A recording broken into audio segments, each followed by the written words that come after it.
Bonjour à tous et bienvenue dans Be My Guest, l'émission live dédiée à l'automobile et aux nouvelles mobilités. Je suis Stéphanie Cancel et aujourd'hui je vous emmène à Chantilly pour une émission spéciale consacrée au Chantilly Art et Élégance dont c'est le 10e anniversaire. Derrière moi, vous apercevez la scène sur laquelle vont défiler les voitures du concours d'État et du concours d'élégance. Au-dessus, un magnifique lustre de Régis Mathieu. Le cadre est juste sublime, le temps est parfait. J'espère que vous allez prendre beaucoup de plaisir à regarder ce reportage.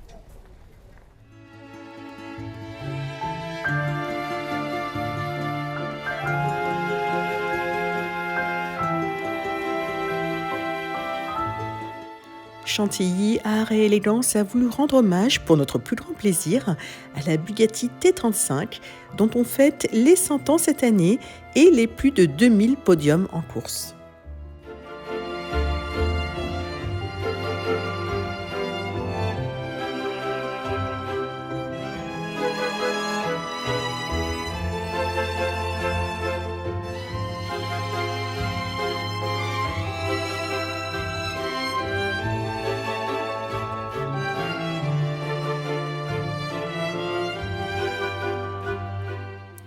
Et voici le best-of show du concours d'État d'avant-guerre, la Bugatti T35C de 1928, dans son état d'origine.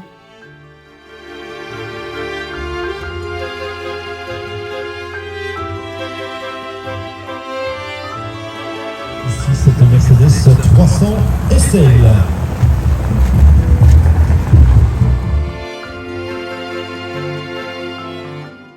Je vous propose à présent de rencontrer Marc Ohayoun, le nouveau directeur général de Peter Auto, qui nous fait l'honneur de nous accueillir à Chantilly Art et Élégance. Marc Ohayoun, bonjour. Bonjour Stéphanie. Merci de nous accueillir au château de Chantilly pour le 10e anniversaire de Chantilly Art et Élégance. Bienvenue au château. Merci. Alors vous êtes depuis le mois de juin, le nouveau directeur général de Peter Auto. Peter Auto, c'est quand même un grand nom de la voiture de collection, c'est de nombreux événements absolument prestigieux. Qu'est-ce que ça fait d'être l'élu ? Écoutez, c'est déjà, je prends la tâche avec beaucoup d'humilité parce que, comme disent tous mes amis anglais, Patrick avait des grandes empreintes, un big feet. Donc je l'appelle un peu, en ce moment je l'appelle big feet. Il faut arriver à marcher dans ses empreintes. Mais non, je suis ravi d'abord parce que moi j'ai toujours travaillé dans un domaine qui me passionne, l'automobile. Très longtemps chez Porsche et puis chez différents constructeurs. Mais là, on est venu me chercher pour ce job. J'ai longuement réfléchi et je me suis dit que c'était l'opportunité pour moi de combiner à la fois le travail, la passion, mais aussi un domaine d'activité qui finalement a de l'avenir parce qu'on voit que plus l'automobile devient un outil de mobilité, plus on a besoin de rêver. Et nous, on est clairement un créateur de rêves, d'exception automobile. Alors le poste était certainement très très convoité. Peut-être. Patrick Peter, depuis 4 décennies, a développé un immense empire, j'ai envie de dire, de la voiture de collection.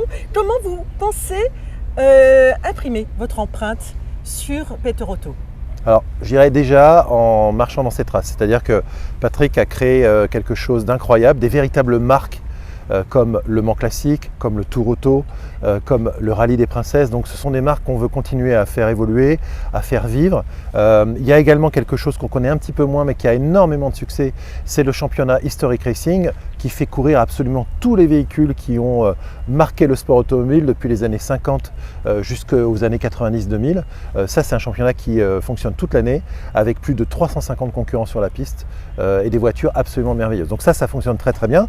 Et puis il y a aussi beaucoup d'événements qui sont organisés pour les constructeurs, pour certaines marques haut de gamme, puisque le synonyme de Peter Auto, c'est quand même l'exclusivité, ce sont quand même des événements premium, voire exclusifs. Et voilà, donc je voudrais déjà m'inscrire dans cette lignée, continuer à faire ce que faisait Patrick en le faisant bien, en le faisant peut-être encore mieux, qui sait, grâce au travail des équipes. Et puis, bon, vous savez que si on n'avance pas, on recule. Donc, il faut aussi continuer à innover, continuer à trouver des nouvelles idées. Je m'y attelle en ce moment avec l'équipe, mais on a beaucoup de choses à faire pour continuer à développer le Mans Classique, pour continuer à développer également les événements non seulement véhicules classiques, mais aussi pour les constructeurs de véhicules modernes, puisqu'on a beaucoup de relations avec des constructeurs comme Ferrari, comme Bentley, comme Bugatti, etc. Donc, il y a énormément de choses à faire. Porsche?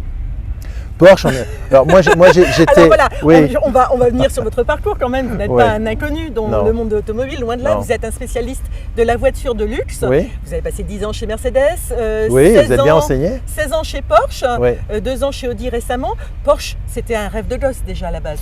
Oui, moi je dois dire que Porsche était un rêve d'enfant. J'avais rêvé à l'âge de 12-13 ans de rentrer dans cette marque que j'ai toujours énormément aimée. Alors aujourd'hui, je vais être obligé d'être très éclectique. Hein. Je m'intéresse à toutes les marques, mais Porsche a une histoire particulière dans ma vie et j'ai été partenaire de Peter Otto au titre de mon job chez Porsche, parce que j'étais DG de Porsche France pendant 7 ans. Et j'ai travaillé beaucoup avec Patrick sur Le Mans Classique en particulier, où on a toujours eu le plus grand parking de collectionneurs avec plus de 1000 voitures et beaucoup de voitures qui venaient également du musée pour faire des démonstrations sur la piste. Donc je connais très très bien les événements de Patrick et également le Tour Auto avec Porsche. Et le centre expérience Porsche au Mans aussi. Exactement, oui.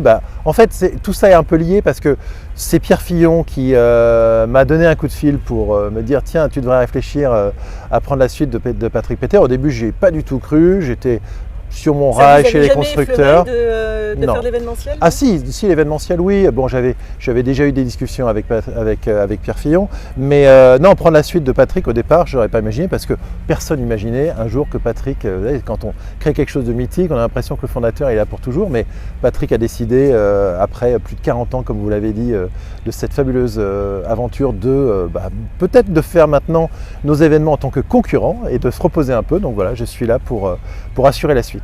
Alors, vous êtes également un passionné de voitures anciennes. Est-ce que vous-même, vous êtes collectionneur, pilote Alors oui, j'ai pas la prétention de tout connaître sur les voitures anciennes. J'ai toujours eu mes domaines de prédilection. Bien sûr, je connais un peu plus Porsche. Je connais bien les voitures populaires françaises d'après-guerre qui m'ont beaucoup intéressé aussi. L'histoire de la locomotion, l'histoire des routes, l'histoire de mobilité, c'est vraiment quelque chose qui me passionne. Après, je connais un petit peu l'avant-guerre, mais beaucoup moins que des collectionneurs que j'ai rencontrés aujourd'hui. Et là, je dois vraiment, et c'est hyper intéressant de voir la richesse de la haute couture automobile des années 20, des années 30, donc ça je connais beaucoup moins.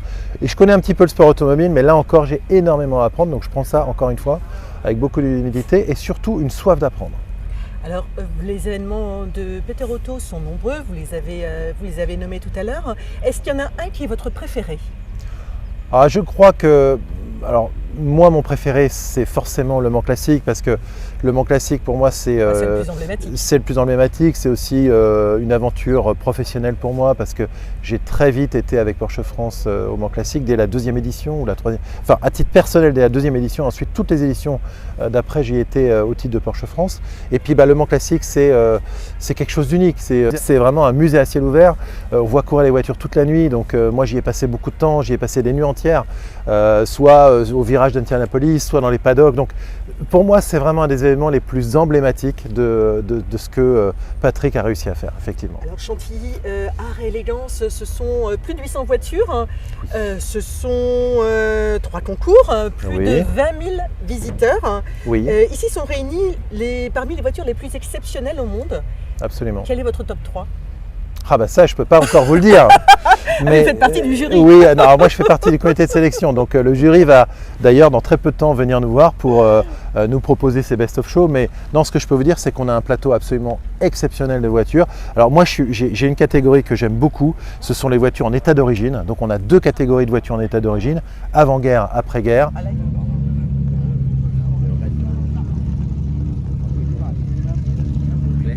Là, il y a une Bugatti dans son jus qui fonctionne, qui est absolument extraordinaire, vraiment cette voiture-là. Mais il y a aussi une Chrysler Airflow qui n'a jamais été repeinte. Là, on voit les voitures telles qu'elles étaient il y a 50, 60, 70 ans et ça, c'est vraiment incroyable. Mais il y a également les Formule 1, il y a également les Ferrari de compétition qui sont absolument sublimes. Donc là, on en prend plein les yeux et c'est un événement pour moi certainement le plus beau concours d'élégance en Europe. Alors, aux États-Unis, on connaît Pebble Beach, ça n'a rien à voir, on est vraiment dans un univers complètement différent. Mais ici, on a le concours d'élégance, on a le concours d'état, mais on a aussi le cadre. Et ça, personne ne peut nous l'enlever. Et je pense que les Français ont redécouvert lors des JO qu'on avait du patrimoine, dont on était fiers. Et voilà, donc pendant les JO, on n'a pas vu le château de Chantilly. Ici, on est au château de Chantilly. Avouez que c'est quand même sublime. C'est sublime, tout à fait. Alors, pour la première fois en 10 ans, il y a un salon de l'automobile de luxe qui est organisé en amont de Chantilly Art et Élégance. Oui. C'est un petit peu un mini mondial avant le mondial de l'auto, avec, Ouais, avec des marques prestigieuses. Il y a Bugatti, Ouais. McLaren, Lamborghini, Ouais. Alpine, DS. Tout à fait, Pour Lancia, Alfa Romeo. Tout à fait. Alors on a des constructeurs, c'est vrai, de prestige. On s'est dit que c'était certainement un écrin formidable pour présenter des voitures, je dirais, dans des segments plutôt premium, sportifs et luxe. Et on a la chance d'avoir Bugatti qui nous a amené la Tourbillon. Bon, ça c'est quand même un cadeau extraordinaire. On les remercie, mais on a également le groupe Stellantis qui est là, qui fait des essais avec des journalistes, qui présente des concept cars. On a vu DS qui présente un concept car qui s'appelle SM Tribute, qui est magnifique, qui est absolument incroyable. Ah, vous voyez, les voitures démarrent. Voilà. Et oui, donc ça, en fait, l'idée c'est vraiment de dépoussiérer le concours d'élégance, d'en faire quelque chose de différent, c'est-à-dire de faire venir les constructeurs, de faire venir le grand public avec des animations, avec une journée garden party à la campagne. Voilà. Alors l'ex-constructeur que vous êtes va pérenniser donc ce modèle et le développer? Faire venir Porsche par exemple l'année prochaine? Ah, pourquoi pas, mais vous savez, il y a beaucoup de concurrence entre les événements. En Europe, on a un gros événement à laquelle j'étais pas il n'y a pas très longtemps qui est aussi absolument formidable, c'est Goodwood, donc Festival of Speed, où beaucoup de constructeurs sont présents. La France est un plus petit marché pour les constructeurs de luxe, mais honnêtement, avec Chantilly, je pense qu'on a vraiment une tête d'affiche à mettre en avant. Donc oui, j'aimerais bien qu'il y en ait plus, j'aimerais bien qu'on ait plus de constructeurs. On a beaucoup de constructeurs présents au Mans Classique, parce qu'au Mans Classique, il y a 230 000 personnes qui viennent voir une voiture courir. Mais Chantilly, on aura au minimum 20 à 25 000 visiteurs cet après-midi. Et puis surtout, on a un écrin à la hauteur des voitures qu'on présente. Alors Patrick Peter a déclaré récemment dans la presse ça fait 40 ans que je travaille 100 heures par semaine et que je n'ai pas un week-end de détente. Il vous avait prévenu ou alors vous l'avez appris comme nous dans la presse? Et ça fait maintenant quelques semaines que j'ai pas beaucoup de week-ends, effectivement, donc il m'avait prévenu. Mais je dirais que oui, c'est beaucoup de travail, mais c'est aussi beaucoup de plaisir. Et puis quand on travaille dans un domaine qu'on aime, on ne voit pas les heures passer. Alors maintenant que vous en avez l'opportunité, est-ce qu'il y a un rêve que vous aimeriez voir réalisé? Ah, écoutez, bon, moi je vais pas être derrière le volant malheureusement, mais un de mes rêves, ça aurait été vraiment de prendre le départ du Mans Classique dans une voiture de compétition des années 60 et de faire la ligne droite des Hunaudières la nuit. Alors ça, c'est vraiment, je crois, le Graal de tous ceux qui participent à nos courses et on va essayer de le préserver. Merci Marc, encore félicitations. Merci beaucoup. Et puis écoutez, on attend avec impatience le développement de Peter Auto vers de nouvelles aventures. Merci. Merci. Rendez-vous au Mans Classique et à tous nos événements. Merci beaucoup.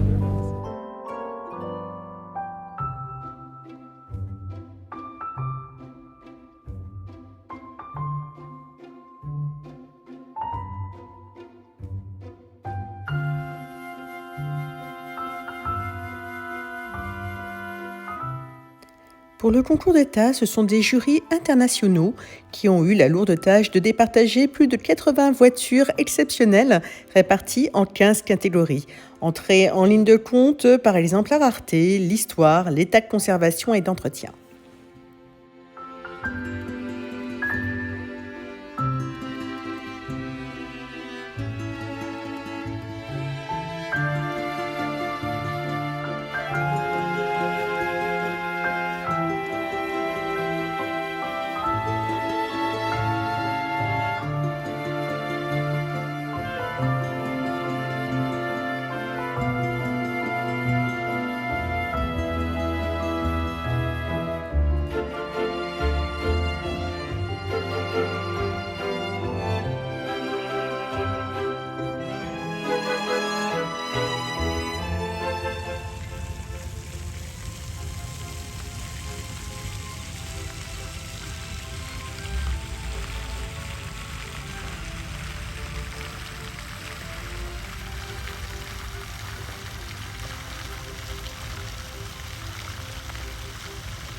Les voitures en état d'origine ont le vent en poupe, comme cette Chrysler Airflow Coupé 1934 que mentionnait plus tôt Marc Ouayoun, ou la Bugatti T35C qui a remporté le Best of Show des véhicules d'avant-guerre.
Parmi les 15 catégories du concours d'État, Porsche était mise à l'honneur avec la catégorie Porsche de course à 4 cylindres.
Mercedes était également mise à l'honneur avec la catégorie Mercedes SL, Histoire et évolution d'une légende. Et quelle légende!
Autre catégorie du concours d'État, les Formule 1 des années 1964 à 1972.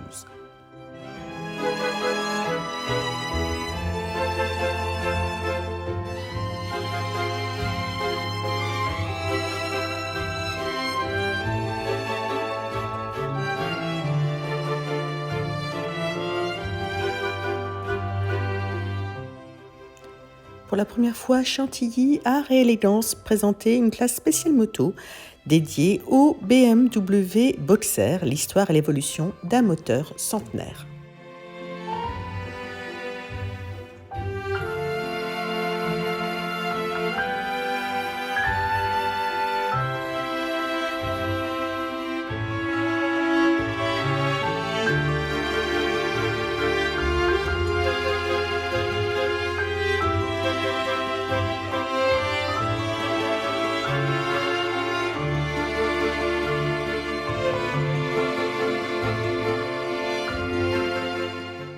Je vous emmène à présent au niveau du miroir central où est traditionnellement organisé le concours d'État qui présente les plus belles voitures du monde par classe.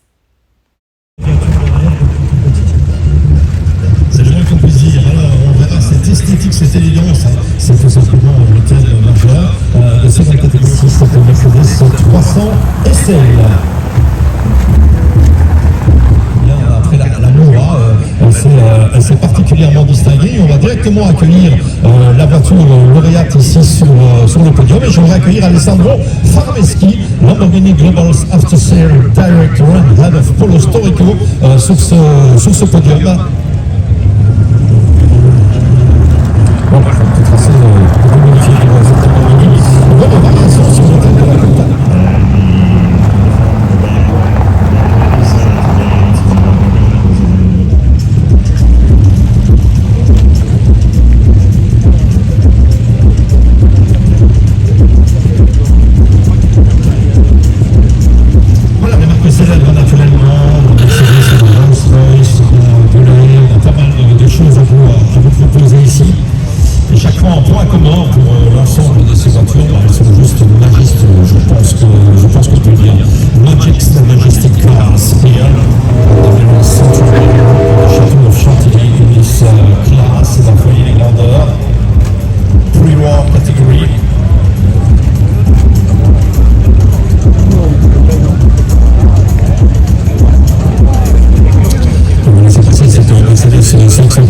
Qui n'était pas censé monter sur le podium. Vous savez, ce John Mitchell, il y a un prix spécial également de la restauration pour cette fameuse Tatra qui fait partie de l'histoire.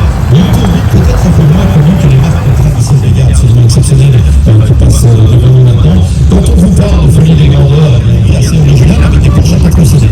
Oui, les premières Porsche de course étaient autorisées dans les 4 cylindres et nous sommes très fiers de remettre ce prix. Qui est parmi nous ici. On va se retrouver avec une voiture lauréate d'ici quelques instants. Il y aura le prix qui était les États-Unis, le champion périgoureux, bien sûr, qui sera remis la première voiture qui va s'arrêter, qui va s'immobiliser à niveau. Elle date de 1957 et c'est une Porsche qui est moyennement une Porsche, en fait c'est une Porsche devenue un D-Spider 1957. Elle est présentée ici par Heiko Ostman. Le carrossier dans pas évident du tout. C'est Ferrari et Charles Leclerc, le partenaire immobilier représentant pour le million ici sur ce podium. On a point qui vous définit de cette repris en tête 40. Et les deux gros Mercedes, ce sont les deux voitures italiennes à la F40. Le Ferrari of Charles Pozzi Ferrari, c'est pour le F40 250 GT.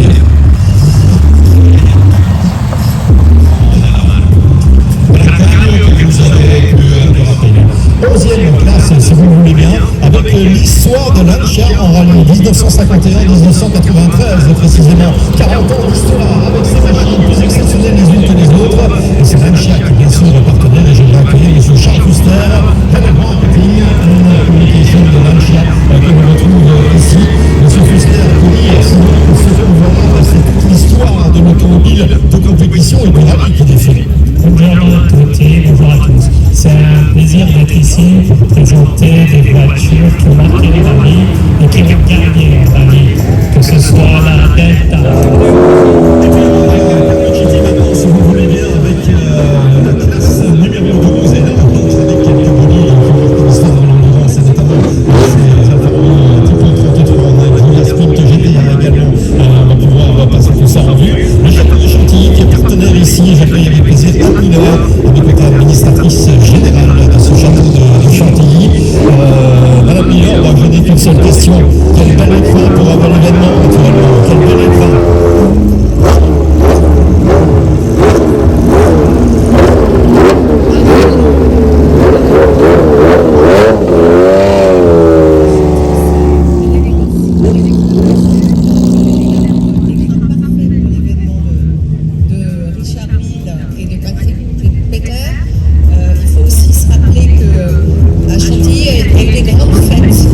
que dans sa biographie qu'il avait travaillé pour des grands noms. Départ de cette 250 GTO.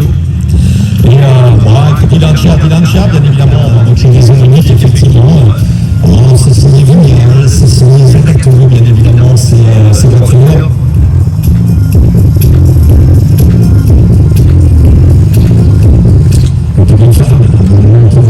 Pour la troisième, je vous annonçais des prix spéciaux et lauréats de notre voiture sur la démonstration que vous avez compris pour maintenant. Pas de souci. Donc, on va voir dans quel ordre tout ça va se présenter. Il y a une petite crise. Et puis la lauréate, on va l'accueillir ici sur ce podium, frappé du numéro 37, c'est une 1996 S de 1959. Voiture qui a participé, celle-là, aux 12 heures de Sebring à la Targa Florio en 1960 avec les Mexicains les plus célèbres du sport automobile, en dehors de Sergio Pérez qui évolue actuellement. Ce sont les frères Rodriguez, bien évidemment, qui s'étaient distingués. La voiture aux couleurs de Nart également. Et puis une voiture qui va hériter d'un prix spécial également pour son palmarès de voitures françaises, ce musée, bien sûr, de l'Union automotive, le muséum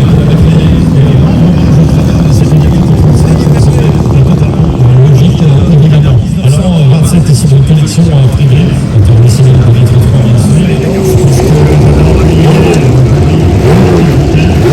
j'ai mis, si vous le voulez bien, sur ce podium pour cette ultime lauréate présentée par Jean-François Decaux ici. Elle est magnifique, cette Ferrari 312 1967, elle a été pilotée par... C'est l'heure de la garden party pour les 40 clubs présents et les spectateurs.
À présent, je vous emmène faire un tour sur les stands des constructeurs.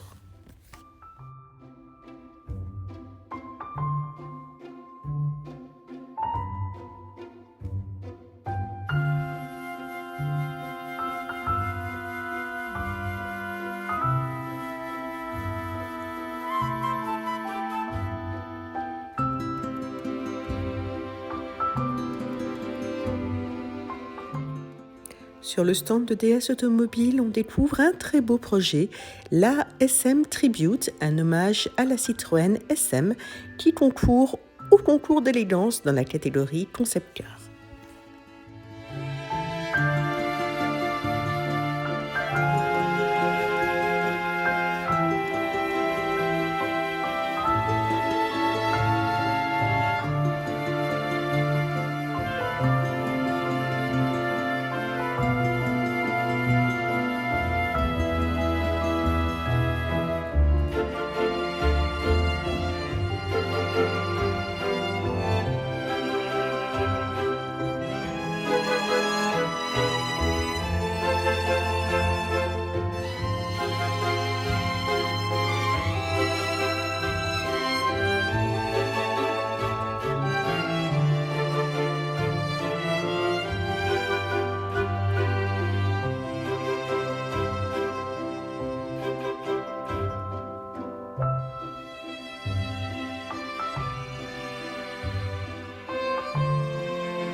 La GTZ Twintail X Zagato est un étonnant projet, une évocation de l'Alpine A220.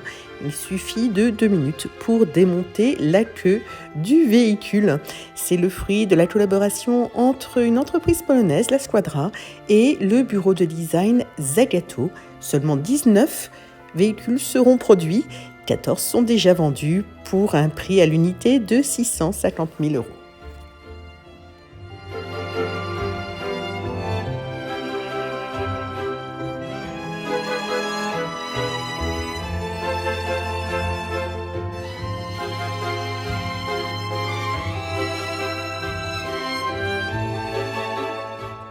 Et nous voici sur le stand de Renault avec cette très belle réinterprétation de la R17, fruit de la collaboration entre le bureau de design de Gilles Vidal et du designer Ora-Ito.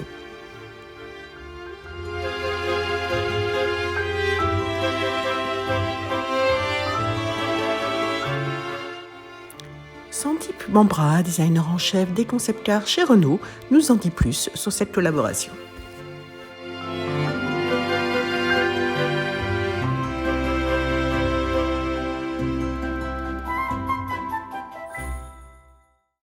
Donc, Sandip Bambra, vous êtes chef des concept cars dans l'équipe de Gilles Vidal, hein, et vous allez me présenter la R17 designée par Ora-Ito. Bonjour, on a fait un collab effectivement avec Ora-Ito. Du coup, on a mis les deux équipes ensemble, notre équipe de style en design Renault et l'équipe de Ora-Ito ensemble pour travailler sur cette concept car. La Inter, vous voyez là, elle est inspirée vraiment du monde de Ito, mais sur la base de R17. Du coup, on a gardé les 4 cadrans ici, qui sont emblématiques de R17. On a gardé un volant qui est inspiré de R17. Par contre, tout est travaillé dans les formelles carré coin rond, qui est vraiment en signature Ora-Ito. Et le bois, c'est d'origine ou alors c'est aussi Ora-Ito? Si les couleurs et matériaux, ils sont travaillés avec Ora-Ito, c'est pas du tout d'origine, c'est vraiment inspiré de son univers qui est très maison, salon, quelque chose qui est fait pour vivre dedans tous les jours. D'accord. Et effectivement, il y a de la moquette sur les portières aussi. Oui, effectivement, c'est quelque chose qui est très inattendu, mais ça rend encore l'objet plus humain, plus maison. Et plus confort, plus cosy. Effectivement, très cosy, c'est ça le mot. Ah oui, mais là, ça transforme la R17, c'est juste incroyable. Hein. On a gardé la structure des sièges pétales. Du coup, c'était des sièges qui étaient assez connus de R17. Et on a rendu moderne en travaillant le mousse et évidemment le collision avec Ito. La planche de bord, il est revisité, c'est nouveau, mais elle est fabriquée dans une structure d'origine en fait. Du coup, c'est ça l'histoire d'un rétrofit. Hein. On respecte le châssis, on respecte la capsule, on a respecté les vitrages, on a respecté toutes les joints des portes et après on a refait toute la peau. Super. Merci beaucoup. Et cette voiture, elle est destinée à être commercialisée plus tard, hein? Non, c'est une voiture qui est un one-off, du coup c'est un seul exemplaire et c'est dans le cadre d'un concept car roulante. Oui, mais souvent les concept cars... C'est vrai, ça peut donner des voitures de série, mais celle-là non, parce que vu que c'est un rétrofit, vous voyez les cadres ils sont très fins. En sécurité, en normes de sécurité, elle passera jamais des normes de sécurité aujourd'hui en fait. D'accord. Merci beaucoup Sandy. Merci beaucoup.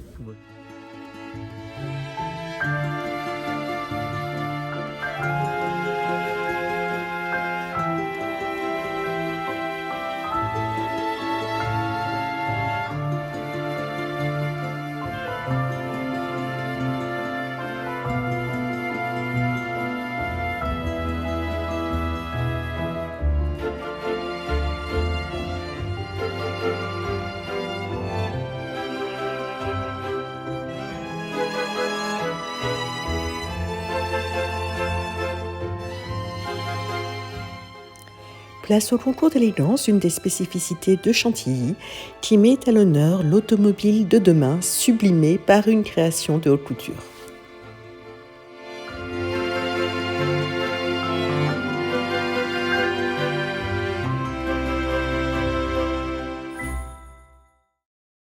Now, of course, Ayrton Senna, triple world championship winner and fantastic driver for McLaren. And of course, this year marks 30 years since his unfortunate passing. So we want to celebrate his legacy, both with his built. La première chose, c'est qu'on a respecté les proportions. On retrouve les proportions de l'ASM à très grand également, ce qui fait que l'ADN de l'ASM, c'est la grande verrière.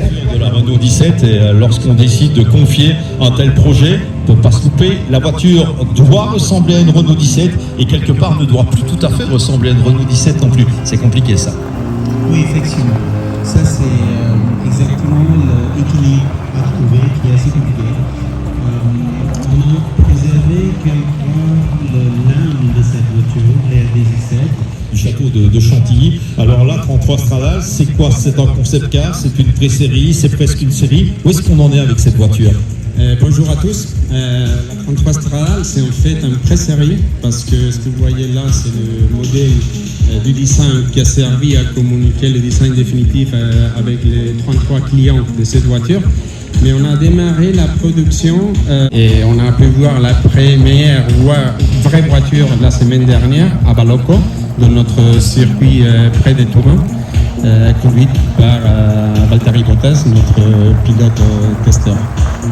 Voilà une info assez intéressante également. Et de nouveau, on en revient à l'extrême variété de ces voitures qui vous ont présentées aujourd'hui. Alors il y a des projets pour certaines de production. Ici, on annonce carrément si on a aussi cette voiture. Là, ça la compétition et les couleurs et la présentation de la voiture qui s'appelle en plus la XP.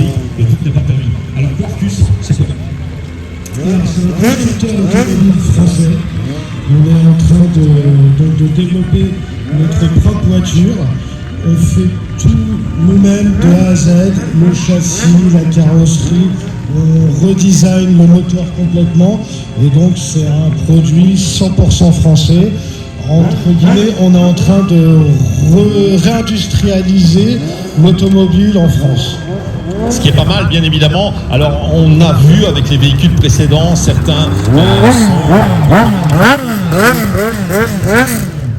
Marketing and Communication Manager qu'on avait vu ce matin à l'occasion du concours d'État, plutôt deux fois qu'une d'ailleurs, avec l'ancien Pura qui fait son apparition. Alors on en parlait tout à l'heure, Monsieur Fuster, ces concept cars servent à faire comprendre au public, à montrer au public ce qui les attend. C'est tout à fait, je pense, le cas de Pura ici. Oui, tout à fait. Alors, ce qui est important, c'est comprendre que Lancia est en pleine renaissance. Et dans les prochaines années, il y aura beaucoup de nouvelles voitures Lancia sur les routes. Pura Acapi, High Performance Estate, on l'a créé pour montrer notre vision du brand, notre vision en termes d'électrification, de technologie, de design, évidemment. On s'est inspiré des grands Lancia de l'époque. Sur le latéral, la Flaminia. De design automobile, de ligne automobile. Et là, ça rappelle forcément des choses. Et je vais accueillir Jakub Kietzak à mes côtés, la Squadra présidente. Et moteur d'AVTZ Twin Tails. Sorry for being English with Jakub Pietrzak. Jakub, just explain us what is it exactly, this AGTZ Twin Tail? It looks like a well-known Alpine. It's partly Alpine because we are using as a dog afterwards. So with the creation based on Alpine, we are telling this story from the past. Voilà, c'est une histoire d'endurance finalement, une histoire qui concerne l'Alpine A220, 1968, 1969, les 24 heures du Mans, ensuite les courses de côte, cette Alpine A220 qui avait fait parler d'elle forcément, et l'idée chez cette partie arrière, eh bien on peut s'en passer sur la route parce que c'est pas nécessaire, c'est ce que Jakub Pietrzak nous expliquait, et ça donne ceci. That's okay, unusual, let's say, you present a car with certain design, and then 5 minutes later, it's another car. That was the biggest challenge for the design team, to make a car look beautiful in both silhouettes. And of course, there is a kind of provocation that we want to use to start discussion which one looks better. And anyone has his own approach to it. And as you can see now, it looks completely different. Oui, c'était l'objectif initial de Jakub Pietrzak de la création de ce modèle, c'était de pouvoir la présenter comme l'Alpine A220 façon Le Mans avec cette longue queue bien évidemment, et de se dire on peut aussi l'enlever, la faire disparaître et présenter une version raccourcie comme celles qui ont évolué par la suite en course de côte. C'était ça, 2 voitures en une bien sûr, et provoquer. Of Tignanello wine, Tignanello is linked to the Mr. Antinori family. Ouais, effectivement, cette voiture qui a été créée pour rappeler les 2 anniversaires, les 110 ans de Maserati et puis les 50 ans de Tignanello Wine également. The car is unique. It's a 100% bespoke. It's one unique piece. And now you can enjoy the external color. Et la voici, cette Lamborghini Countach 25e anniversaire Mr. Farmeski de Countach. Let's first of all talk about the Countach. We already did it this morning in the Concours d'État. The Countach is an icon, a milestone in the story of Lamborghini. Yes, Countach for us represents the key milestone for the company, because since that time the design in our cars that you can see on the roads since that time, and you can recognize immediately. Avec des modèles maintenant très célèbres comme la Veyron, la Chiron et maintenant la Tourbillon. Il faut savoir qu'à l'arrivée de la Veyron, avec les 1001 chevaux et un prix au-delà d'1 million d'euros, on a ouvert une nouvelle niche de l'automobile que maintenant nous sommes très heureux d'avoir fait. Pourquoi ? Parce que cela permet à nos ateliers à Bugatti à Molsheim de produire une centaine de véhicules par an avec la qualité et une qualité de design qu'on peut observer aujourd'hui. Maintenant, après 20 ans, ouvrir un nouveau chapitre après celui de la Chiron qu'on a terminé au mois de mai cette année en livrant la 60e. On a également donc présenté au mois de juin la Tourbillon, la dernière née.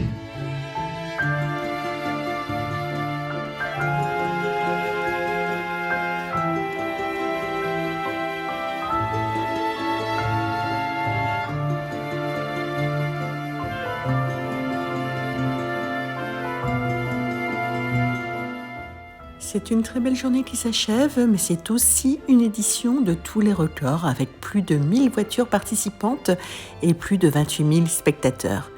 Merci à Patrick Peter de nous avoir fait rêver toutes ces années et bienvenue à Marc Louayoun. Nous attendons la suite avec beaucoup d'impatience.